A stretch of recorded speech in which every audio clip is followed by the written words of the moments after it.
This news program is proudly brought to you by Smart Start Breakfast Biscuits and Now Biscuits.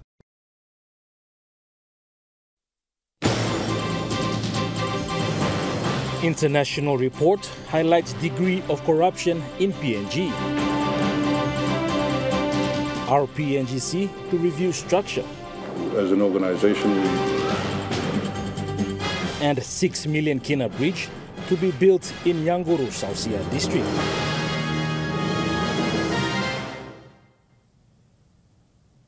A very good evening. This is National Emtv News. I'm Malcolm Waira. Thank you for joining us. In a 2023 report of perceived levels of public sector corruption in 180 countries across the globe, Papua New Guinea was ranked 133, displaying failed efforts to address corruption in the country. This was the sentiment expressed by the Transparency International PNG while presenting the results of the 2023 Corruption Perceptions Index. The report highlights that of a score from 0 to 100, with 0 being most corrupt, PNG scores 29, placing it in the risk category of being highly corrupt, next to Pakistan and Bolivia. This is a shift for the worse as PNG scored 30 in 2022. Whilst presenting the CPI result, TIPNG Chairman Peter Aitsi, although acknowledged efforts taken so far to tackle corruption in the country, highlights that the nation seemed not to be making meaningful impact on reducing levels of corruption in the public sector.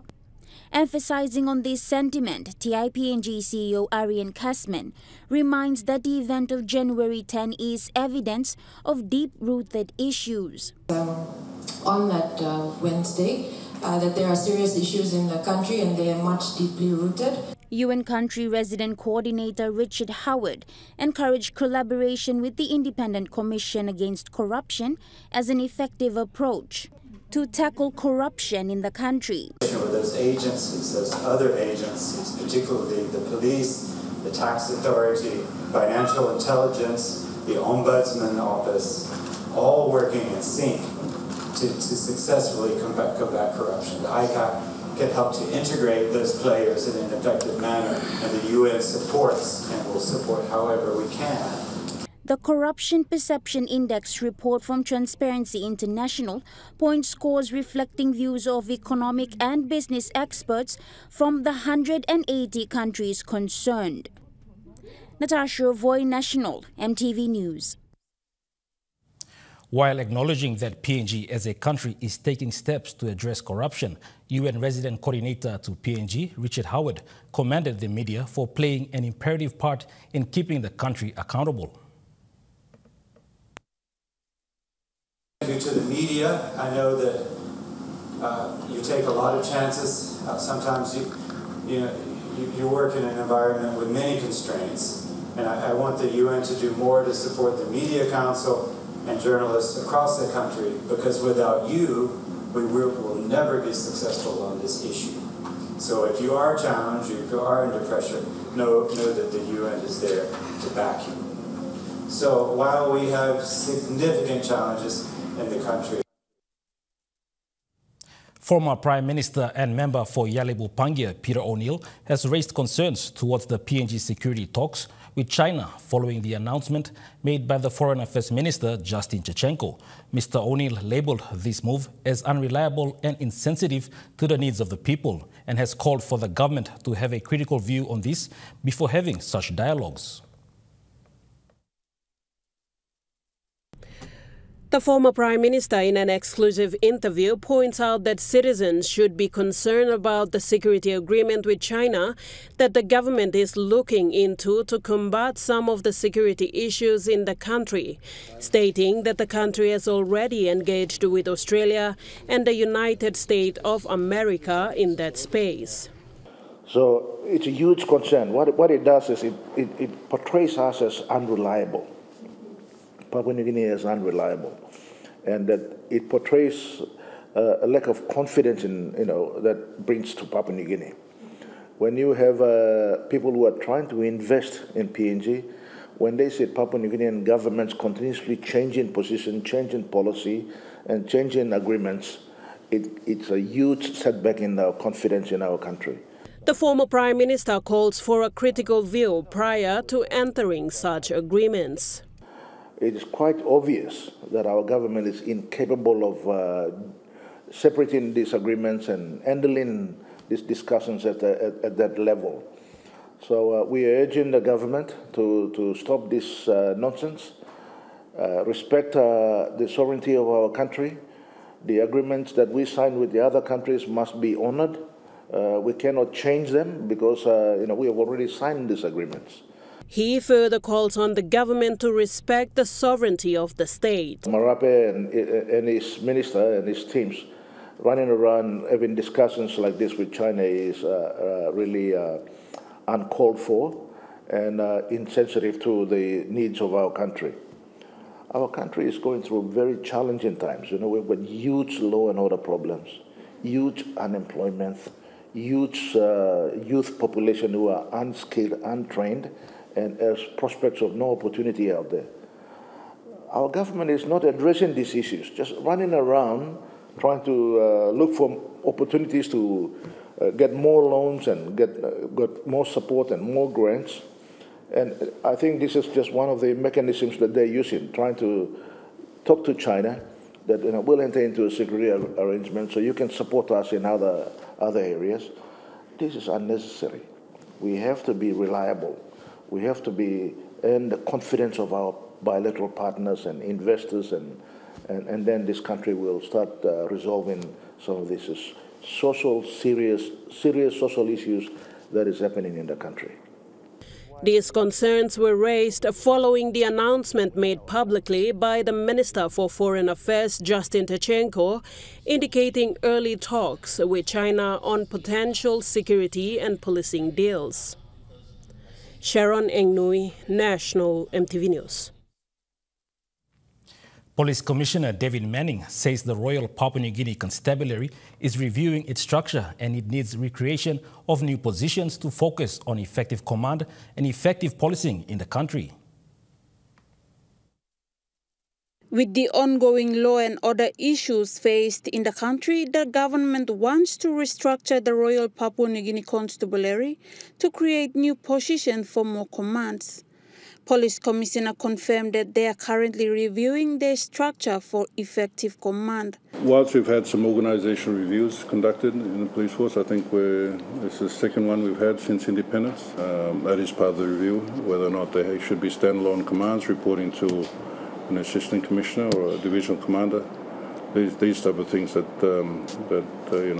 our people should expect when we do our restructure. However, with the cost-cutting issues, he also stressed that commanders were not adequately resourced. They have the necessary human resource to be able to effectively command those, should we restructure, provide that leadership and that accountability of those commands. So, yeah, I mean, we're committed to ensuring that, we, as an organization, we review how we conduct business, what we need to do, whether it's restructuring, whether it's creation of enabling legislation, amending our police act, and it's all focused on effective service delivery, but also effective command and improving accountability and professionalism. He says, as an organization, they are committed in providing effective service delivery for a safe and secure environment for all going forward. Esther Gane, National Emtv News. The Royal Papua New Guinea Constabulary plans to start empowering the community-based leadership where the majority of the population reside and being proactive in dealing with organized crime and tribal warfare. This was highlighted by the Police Commissioner David Manning in a recent press conference.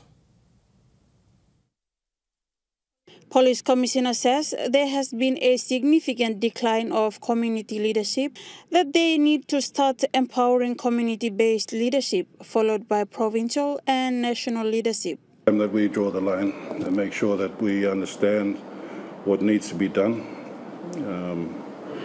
Call-outs are just one part of the solution. We need to start working at empowering our community-based leadership That is where the majority of our people exist, is in villages, in settlements. GC will be standing up our auxiliary and reserve force purposely to be our eyes and ears in the communities, to be that enabling factor for village magistrates to conduct and hold village courts. He also mentioned that they will have the first deployment of Kumul 23 to work alongside with PNGDF to assist Provincial Command. We have had discussions with both our colleagues in the economic sector to ensure that that there's a timely release of warrants to allow us to continue to progress that key activity. And we look at towards the end of this quarter to have the first deployment of a Kumul 23 detachment deployed to assist or work alongside the PNGDF and assist with our provincial commands. Police Commissioner assures the people of this nation that Royal Papua New Guinea Constabulary is working tirelessly to create a safe environment for everyone to travel safe anywhere in the country, knowing that there is security. Esther Gane, National Emtv News. The Central Provincial Government has successfully passed its 2024 budget. All open members were present yesterday to witness the budget breakdown at the Central Provincial Government. More than 400 million has been allocated for Central Province this year. According to Central Governor Rufina Peter, the budget is the evidence of CPG's commitment to design and execute interventions that will support to achieve the desired socio-economic development outcome for the people of Central Province. The sectors CPG will be focusing on are enabling environment, administration and governance, economic, education, law and order, and community development sectors.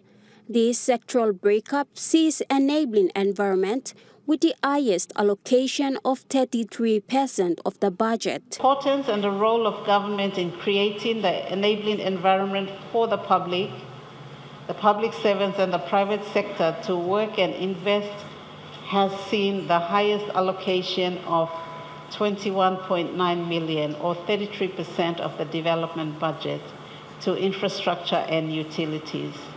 The infrastructure consists of transport infrastructure, that got 22% of that amount, market infrastructure, which got 7%, and communication infrastructure, which was allocated 1% of the total 21.9 million.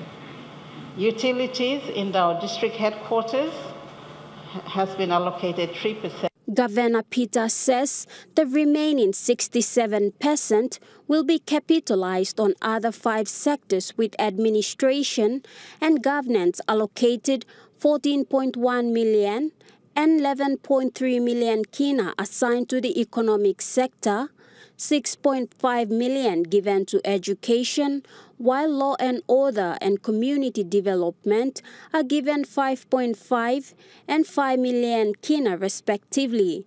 She says the 2024 budget is a testament to CPG's unwavering commitment to inclusive development, hence called on all leaders of Central Province to put their political differences aside and work collaboratively for the betterment of the province.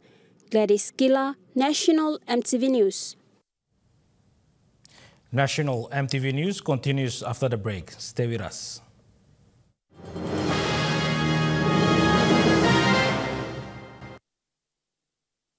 You're watching National Emtv News. The creation of new ministerial portfolio is all for the purpose of political convenience and a survival tactic by the current government. This statement was made by the former Prime Minister and member for Yalibu Pangia, Peter O'Neill, in an exclusive interview with this newsroom. Creation of new ministerial portfolio is again slammed by the former Prime Minister and member for Yalibu Pangia, Peter O'Neill, stating that this is only for the political convenience and government survival, especially with the much anticipated vote of no confidence. Again, it's something he has not thought through it properly. He's just creating all these ministries and appointing ministries for political convenience and survival. It's not doing it for the interest of the country or the people. It's just creating jobs for the boys. Every minister and every new department costs money to the nation. It's the taxpayers like you and I are paying for it. We must be concerned why our Prime Minister goes around doing all these silly decisions. Adding on, Mr. O'Neill stressed that the creation of the new ministry to look after key constitutional office will undermine their operations. And now it's under a bit of pressure from the Ombudsman Commission and other constitutional office holders. All he's trying to do is undermine these institutions. Our Constitution gives these officers independence to operate independently out of government and out of other influence that will be detrimental to their operation. But he is trying to undermine it, so that's why he's creating all these ministries, and that is very unfortunate and something that now we have to live with. Former Prime Minister then calls on his colleagues to consider their choices of supporting such decisions. Members of Parliament and the country will support our Prime Minister running around making silly decisions like this. It's time that we have to wake up and say enough is enough. Sharon Engnoi, National Emtv News. Minister for International Trade and Investment and member for Yanguru Sausia, Richard Maru, has launched the construction of a 6 million kina Bararat Bridge at the Sauso local level government of Yanguru Sausia district in the East Sepik province. The people of Bararat gathered to witness this historic launch for the construction of this long-awaited rundown bridge.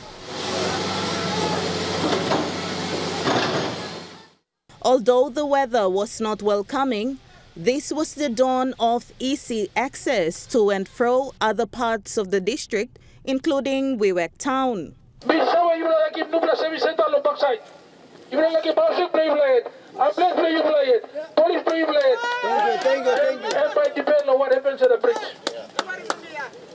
It will depend very much on how you will cooperate.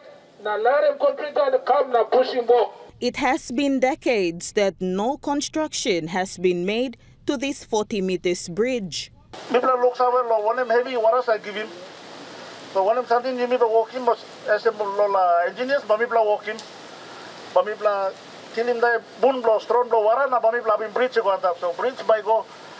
Higher than what it is now, bridge.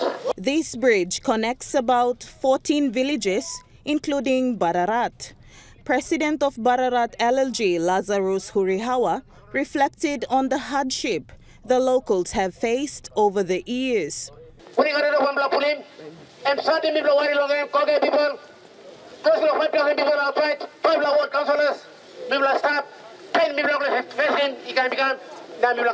The District Development Authority Chief Executive Officer Jack Yafai commends Minister Maru for this commitment, which is one of the many commitments he's done for Yanguru Sausia. You will respect him through leader Honorable Richard Maru. You will talk about Taiwan, we will start heavy and come up. Now, and bring a PC come and bring a policy come. Because I'm the ground,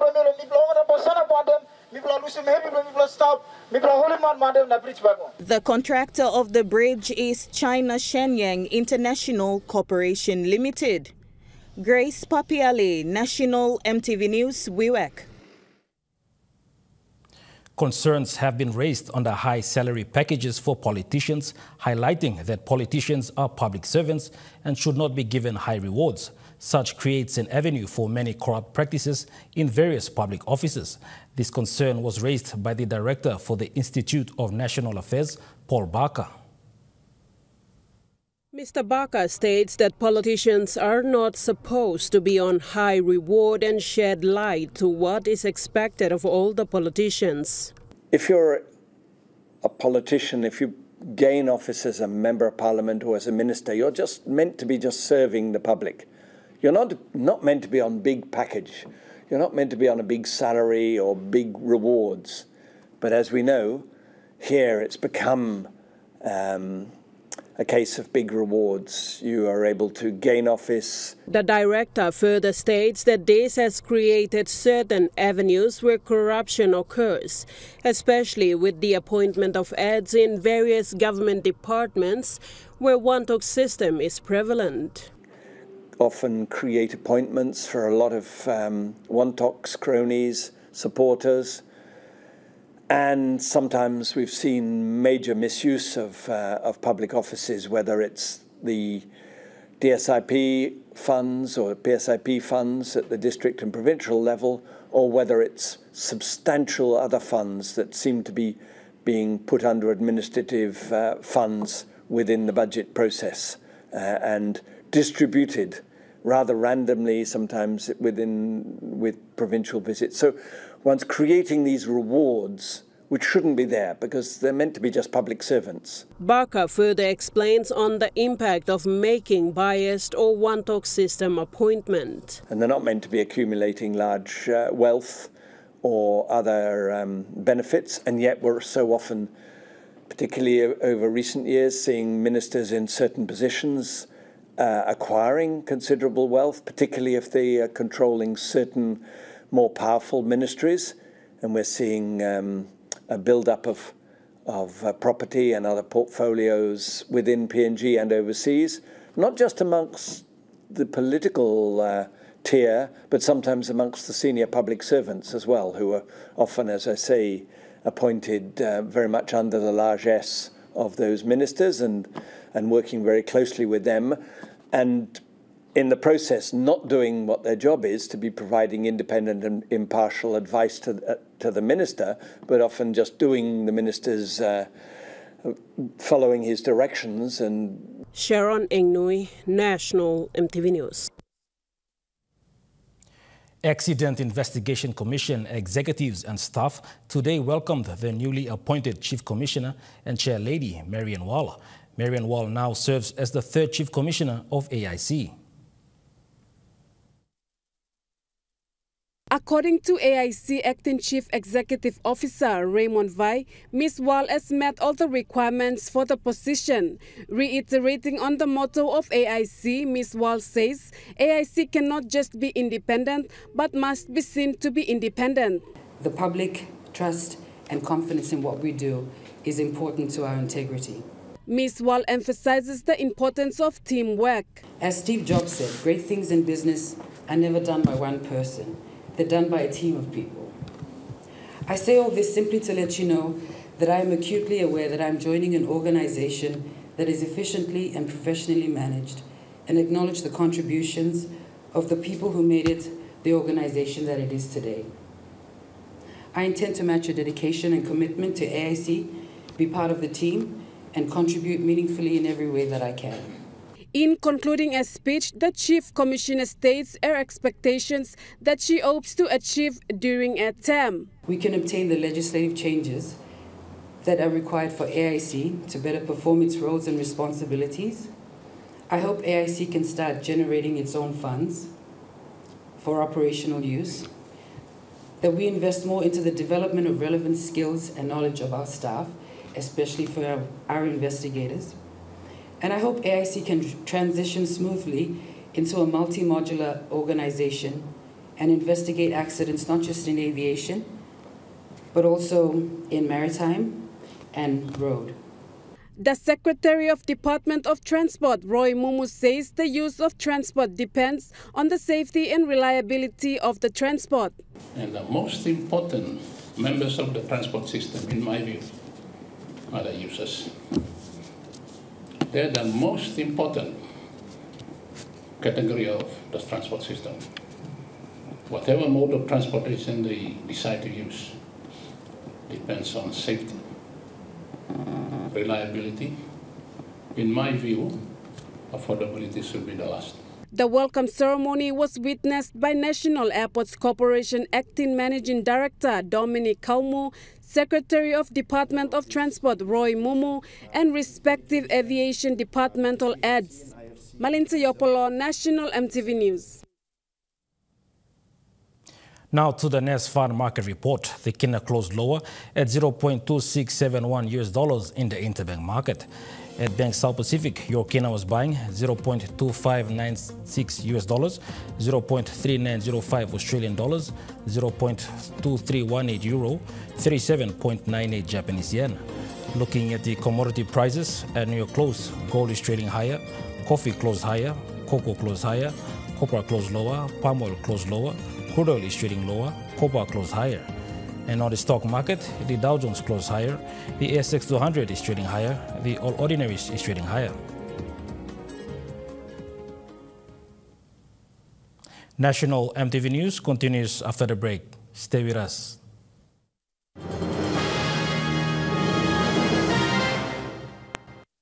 You're watching National MTV News. 2 police stations in the National Capital District were the first recipients of 2 brand new Toyota Land Cruisers, each that were presented to them today by the Commissioner of Police, David Manning. The 6 Mile Police Station was the first police station to be presented with its 2 new police-marked vehicles, then followed by the 7 Mile Police Station.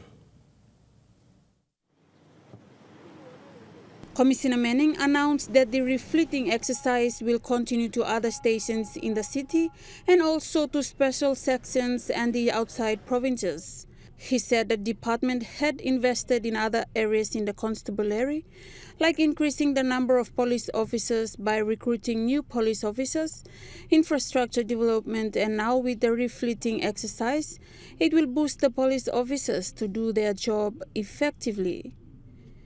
During the presentation of the vehicles, Commissioner Manning warned police officers not to misuse the vehicles, but must be used for their intended purposes. He further added that the police vehicles will be closely monitored by both police officers and the public to make sure the vehicles are not misused.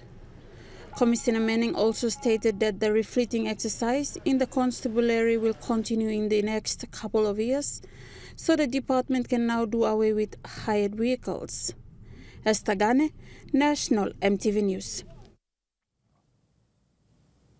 Locals of Bararat village in the Sauso LLG of Yanguru Sausia district have shared their acknowledgement to the up-and-coming Bararat Bridge construction. MTV News took the time to interview locals in this remote area, the Sauso LLG in the Yanguru Sausia district. This is Ruth Karifa. Just like any other mother in the village, she makes sure her family is well fed and looked after, and her source of income is selling food at the markets. The Bararat Bridge only allows for her to pass through to the main highway and Wewak town, only when it is not flooding. Nalod slade mi story long how ground mi plus talang em wara mi plus au pik plus high tide ka mi plus na sakarim crossover mi plus sta bagara mo santin bla bla mi plus na sago market mi plus up 2-3 days la here na mi plus stop na time tide em finish mi plus crossover na ko kala town all pigini ni mi plus all sakala bla tube all sa cross le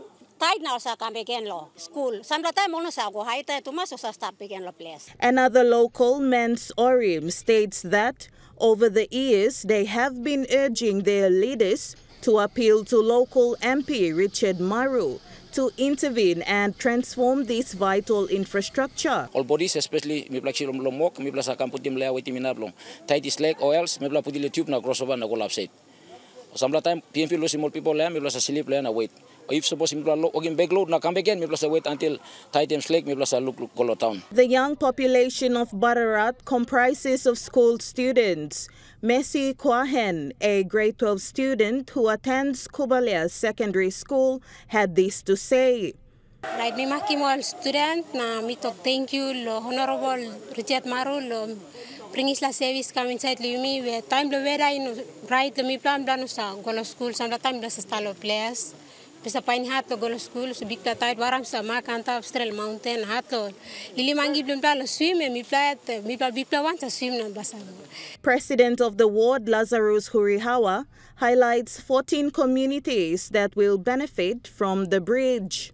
Miblaga glosu miblaga 22 bla fementry lo here kakao fementry miblaga kakao lo here miblaga coffee miblaga coconut Mi blagat vanilla, stop. Mi blagat glosua, mi blagat tripla meje post, mi bla stop. This is la water that give this step na mi bla in action service to. Plan it through me talk this all wait na ida binis. The locals have 3 months to access the bridge once it is fully completed.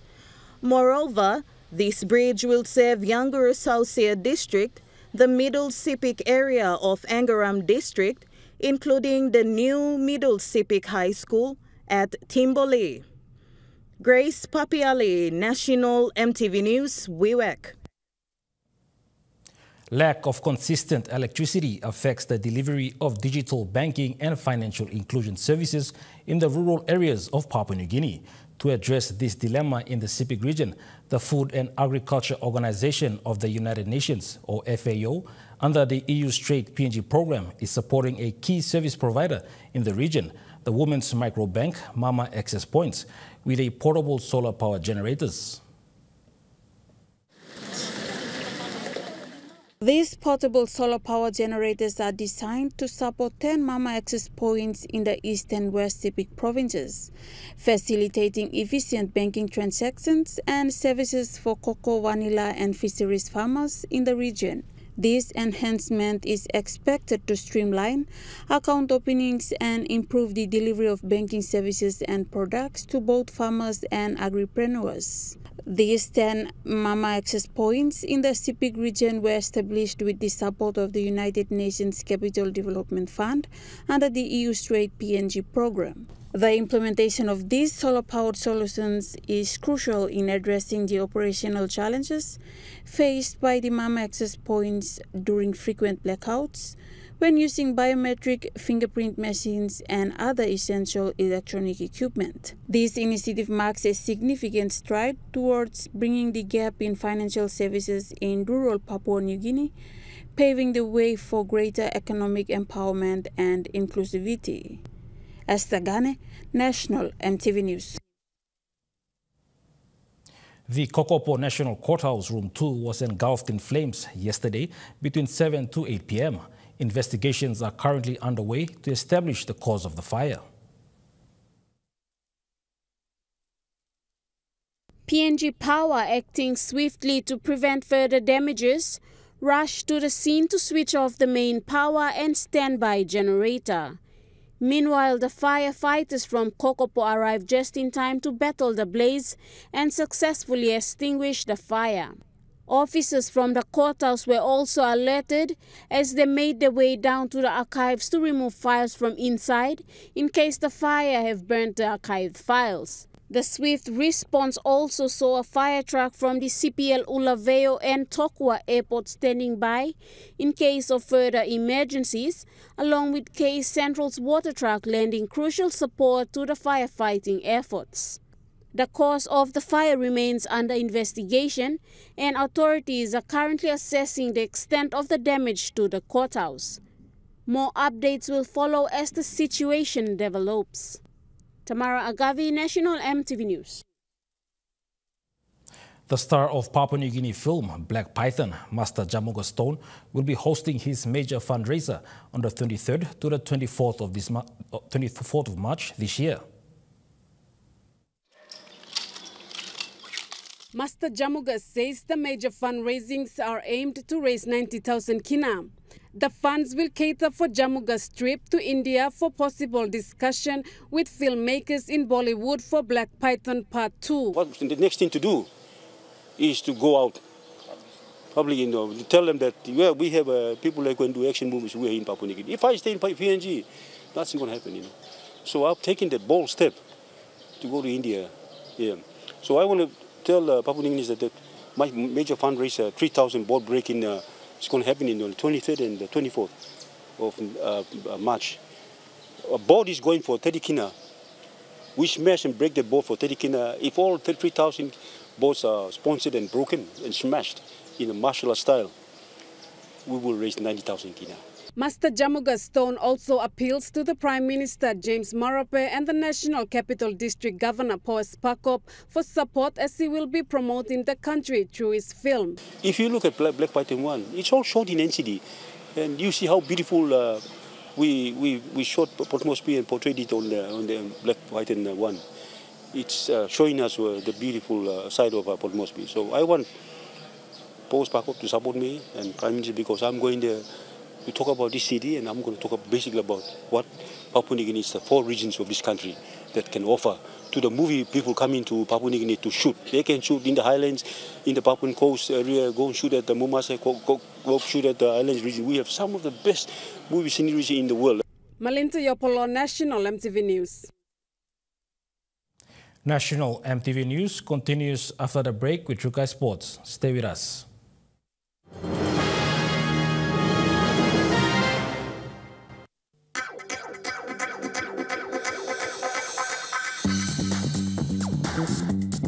Trukai Sports.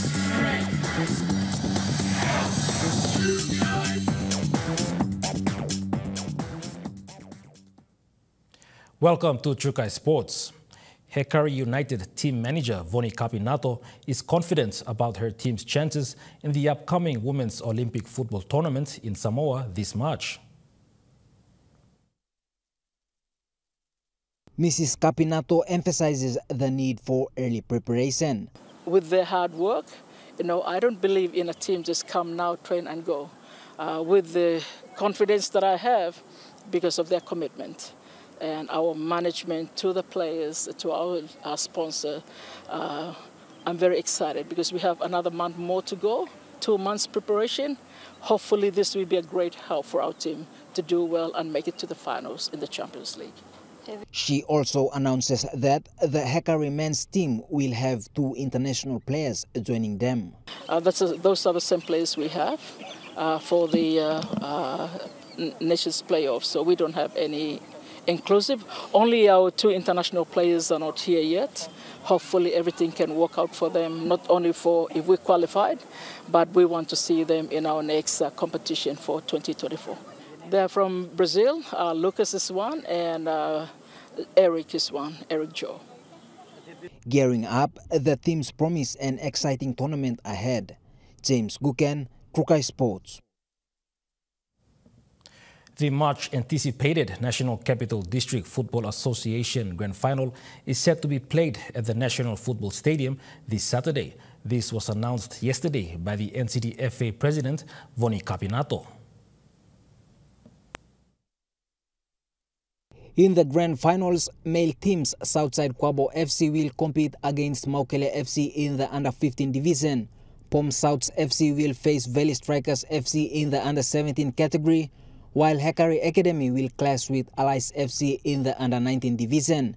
In the Adult League, Hekari United will battle Maukele FC. For the female teams, Hekari Academy will challenge Maukele FC in the Under-15 division. Southside Kwabo FC will take on New Look Baos FC in the Under-17 category. In the Adult League, Hekari United will compete against Allies FC. President Kapinato highlights the soccer talent in the country, showcasing trophies for the winners of the Grand Finals. A lot of people in the country come and watch the talent that we have in coming years. For me, I'm very, very impressed. I'm very thankful that our association never gave up on doing that, and we welcome them again and many other clubs in the city. They have sent, I have 18 interested clubs to be part of our season this coming year. But for me, that is our drive. Not only that, it's just unfortunate we didn't have our under-12 because a lot of situation, it will be started from our under-12 to 15 and above to the senior. She mentions the untapped potential of talented players on the streets. I really want to see the younger kids coming out from the street. You will not know, but I have picked up some street boys from the traffic lights to be part of our association. I can't name them, but I did that job, and it was very interesting to hear from them saying that they don't have the opportunity to do anything, and that's the reason they are just coming out to the street of begging and need help. So some of those players are now playing in under 17 and 19 for Hekari team in our NCD League. And I want to encourage other clubs to do the same, and not only that. James Guken, Trukai Sports.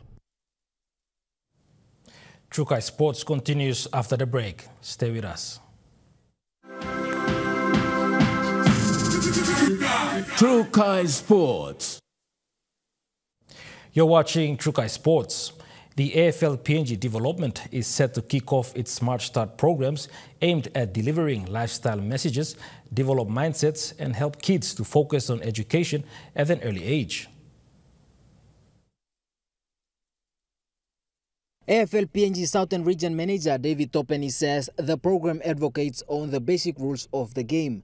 It also focuses on health and personal growth. This year we got big plans ahead where we're going to roll out school programs starting early, following the educational calendar for this year 2024. So for now, we haven't been running any clinics yet, but we're still waiting for the education department to approve our letters before we go out to schools and run programs in schools. So AFL PNG is expecting 2 more schools to join this year, apart from the 10 schools who participated last year.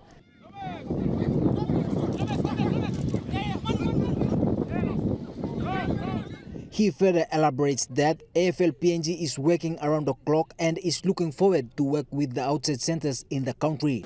Just want to say thank you to our Paradise Foods partners for supporting our program for over 6-9 years now. So we're looking forward to work hand in hand with them, run our program in schools and through rural communities. So thank you Paradise Foods for supporting our AFL school program all across the country.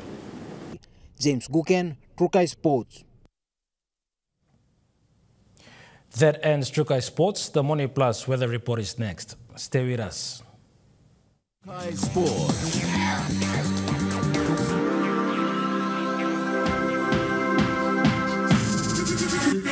Trukai Sports.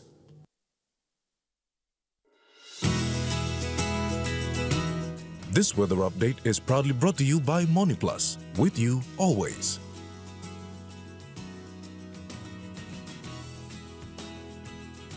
The weather forecast for the next 24 hours. For the southern region, Port Moresby City, partly cloudy. Port Mondeta, partly cloudy with brief showers. To the Momasa region, Ley City, cloudy with some showers and thunderstorms. Vanimo, partly cloudy with few showers possible.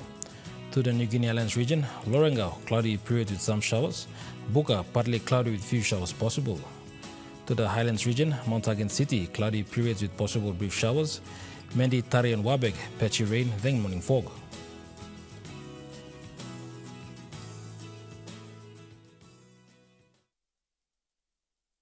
The weather update was proudly brought to you by Money Plus, with you always. And that wraps up the news, sports and weather for Wednesday, the 31st of January 2024. From all of us here, pleasant viewing. Bye for now.